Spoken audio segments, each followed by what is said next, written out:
Dámy a páni, september je mesiac noviniek a čo by som to bol za tech youtubera, keby som neotestoval novú GoPro 12.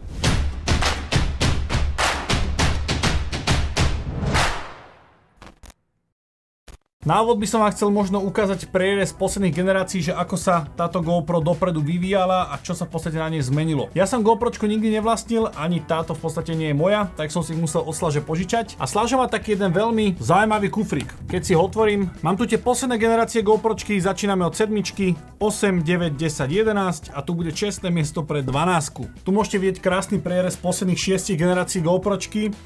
Ak si zoberiem to, čo bolo pred 6 rokmi a to, čo je teraz, tak ten skok, či už vo veľkosti, po prípade nejakom dizajne, je naozaj že veľký. 7. generácia je posledná, v ktorej ste vy mali mikro HDMI výstup. Ak ste chceli mať HDMI výstup v ďalšej generácii, museli ste si dokúpať takú mini krabičku. V tejto 8. generácii tu už máte tieto dva úchyty. 7. generáciu ešte ste museli dávať do obalu. V 9. generácii nám pribudol displej, kde ste vlastne vpredu videli aj čo natáčate. V tej 8. generácii iba tam bolo nejaké recording a nejaké číslo a teda.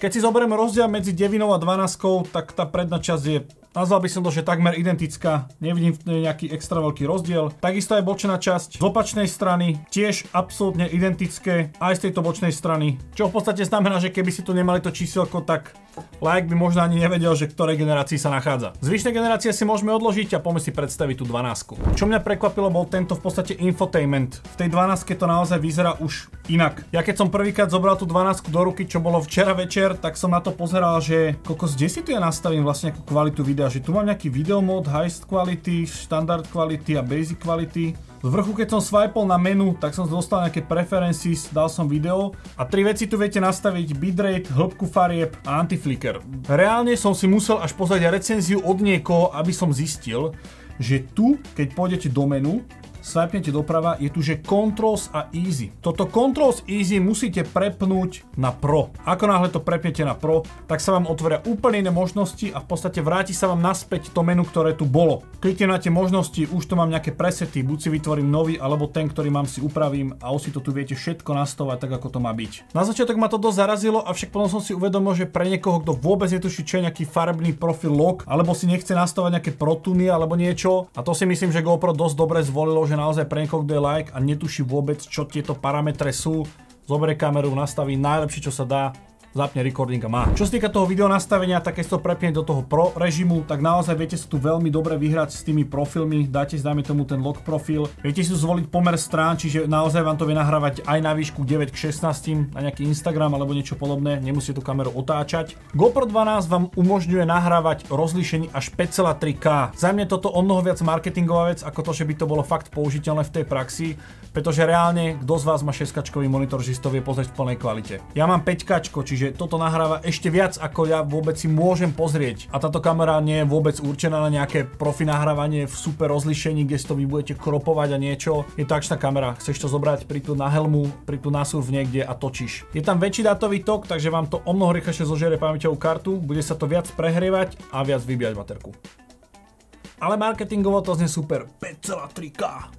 Ak by ste to však chceli prepnúť nejakého slow motionu, tak tam v podstate už vám to automaticky kamera prepne na 8 bit, pretože to by bol tak extrémne veľký dátový tok, že si myslím, že by to tú baterku zožralo za pár minút. V tých protunoch si vy naozaj viete nastaviť proste shutter, maximálne, minimálne ISO, v podstate také tie veci, ktoré by som ja tu naozaj že prijal. Ak by som s týmto točil niečo viac, nazvem to, že profi, že by som to iba nezobral nejakú selfie stick a išiel by som s tým. Pri nastavení šírke záberu ste v podstate na tom istom, čo pri predchádzajúcej generácii, od nejakého hyperview až cez linear, až po nastavenie linear plus horizontal lock. Bolo to aj pri predchádzajúcej generácii, avšak to som nemal tu možnosť testovať. Ono vám to vlastne spraví to, že ja keď zapnem recording na tejto kamere, tak teraz ja aj keď ju otáčam, tak vlastne záber ostane stále horizontálne loknutý, pretože ono sa ten obraz hýbe v tom čipe. Zaujímavá vec, keby ste dajme tomu vlogovali a ste akokoľvek nejak blbo natočený, aby ste ten obraz nemali úplne pokrivený, ja to kamerou robím toto a ten záber mi to vlastne drží.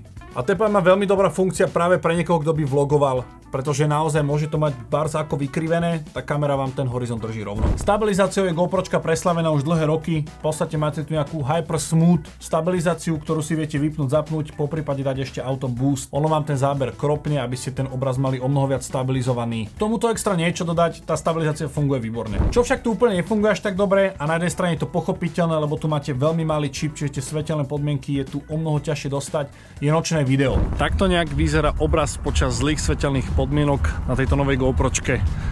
Neviem, na tomto malom prednom displeji to nevyzerá až tak zle, veľmi som zvedavý na to, aký šum tam bude v postprodukcii. Takto nejak vyzerá vlastne osvetlenie, sú tu iba pouličné lampy. Na druhej strane na vlogovanie to vôbec nie je zle. Tu sa nám tu tie lampy miňajú, záber je o mnoho tmavší. Keď sa dáme ešte oproti. Skúsim to porovnať ešte so zábermi z iPhone 14 Pro. Teraz môžete vidieť porovnanie záberu z GoPro 12 a z iPhone 14 Pro. Opäť sa na tom istom úseku, kde máme v podstate iba pouličné lampy. Tu môžete vidieť, že ten malý čip sa snaží bojovať s týmito zlými svetelnými podmienkami, keďže je tu svetelný zdroj iba z nejakej pouličnej lampy. Neviem, môžete vy usúdiť, že ktorý z týchto záberov je podľa vás použiteľnejší a kľudne mi to napíšte do komentáru. Nechám sa prekvapiť. Opäť to pripomeniem, ako v každom videu, je veľmi dobré, že výrobcovia počúvajú používateľov svojich zariadení a jedna z najlepších vecí, ktorá tu podľa mňa mala byť už dlhé roky, je, že zo spodu máte 3/4 závit. Pri tých predchádzajúcich generáciách ten závit to naozaj nebol. Za každým ste museli zobrať takýto mount, ktorý ten 3/4 závit má, museli ste to tam vždy pichnúť, zašrobovať, až potom ste dostali nejakú možnosť to niekde pripevňovať, pretože tento 3/4 závit je o mnoho viac univerzálnejší ako toto. Dobrá správa pre všetkých, ktorí máte predchádzajúce generácie a chceli by ste tento 3/4 závit, stačí si tieto spotky vymeniť. Nemusíte kvôli tomu kúpať novú GoPročku. GoPročka má 3 režimy, okrem videa tu máte ešte možnosť timelapsu, poprípade fotky. Pri fotkách je vynikajúce, že sem pridali HDR-ko, čiže ak by ste mali nejakú veľmi kontrastnú scénu, dajme tomu nejaký západ slnka, tak táto GoPročka sa s tým vie popasovať o mnoho lepšie ako tie predchádzajúce generácie. Stále je to za mňa akčná kamera, nie foťák, čiže to by bolo pre mňa také skôr, že som na dovolenke a na selfietičke.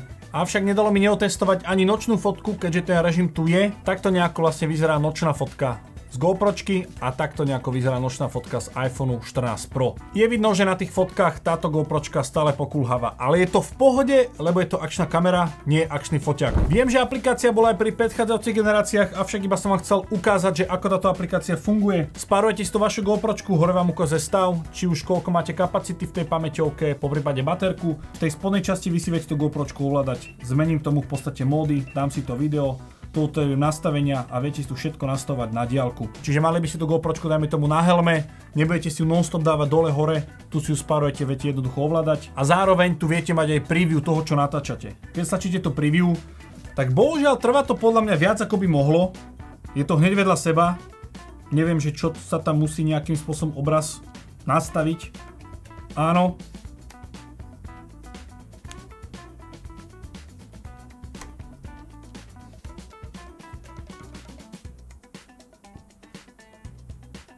No, až teraz vlastne mám to previewčko. Neviem, možno to bude nejaký softwarový update, avšak hlavne tá možnosť tu je. Mali by ste tú GoPročku na helme a idete nejaký downhill na bajku, tak tu presne vidím, že čo točím. Nastavím si ten sklon a už v podstate môžem cez toto zapnúť recording a nahrávam. To je bolo odo mňa všetko pri predstavení tejto GoPro 12. Verím, že to boli pre teba dostatočne užitočné, také základné info, na základe ktorých sa možno aj ty vieš rozhodnúť, či toto je voľba pre teba. Ja ti ďakujem veľmi pekne za sledovanie, ďakujem aj Slážovi, ktorý mi tieto GoPročky do videa požičal a vidíme sa opäť niekedy na budúce. Zatiaľ sa majte a čaute.